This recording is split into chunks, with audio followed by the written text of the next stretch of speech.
Memon America से dumper लाया था, बल्कि रूलर लाया था, लेकिन कुलाची फ्रांस से परी लाया है। परी, वो गाना तो आपने सुना ही होगा कि सात समंदर पार मैं तेरे पीछे पीछे आ गई। इस तस्वीर को देखें, मुझे पता है आपकी नज़र कहाँ गई। ये फ्रांस से आई है और इसे महबूब की तड़प सात समंदर पार सिंध लाई है। ये सखर का रिहायशी है सज्जाद कुलाची, लेकिन फ्रांसीसी लड़की का नाम अभी तक सामने नहीं आया। कारनामे पर दस्तखत करने के बाद इस फ्रांसीसी लड़की का नाम भी पता चल जाएगा। इस प्रेमी जोड़े की अनोखी कहानी है। इनकी मोहब्बत सोशल मीडिया से शुरू हुई थी। 2 साल तक ये दोनों लड़का और लड़की एक दूसरे को पसंद करते थे और बातचीत करते थे। बिलाखिर लड़की ने हिम्मत की और अपने मुल्क को छोड़कर सीधा इस्लामाबाद पहुंची।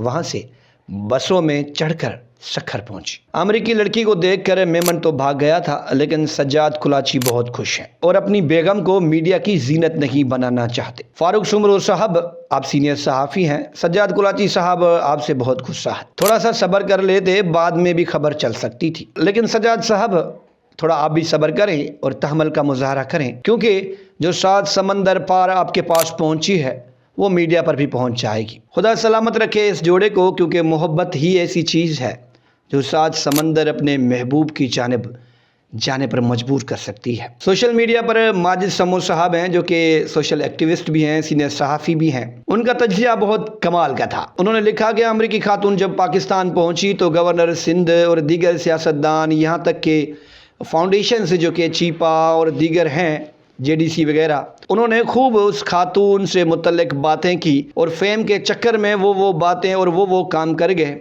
जो कि उन्हें नहीं करने चाहिए थे। लेकिन आज गवर्नर सिंध देखें कि फ्रांसीसी लड़की जो कि सज्जाद कुलाची के इश्क में मुब्तला होकर सिंध पहुंची है, उस पर भी कोई तबसरा करे।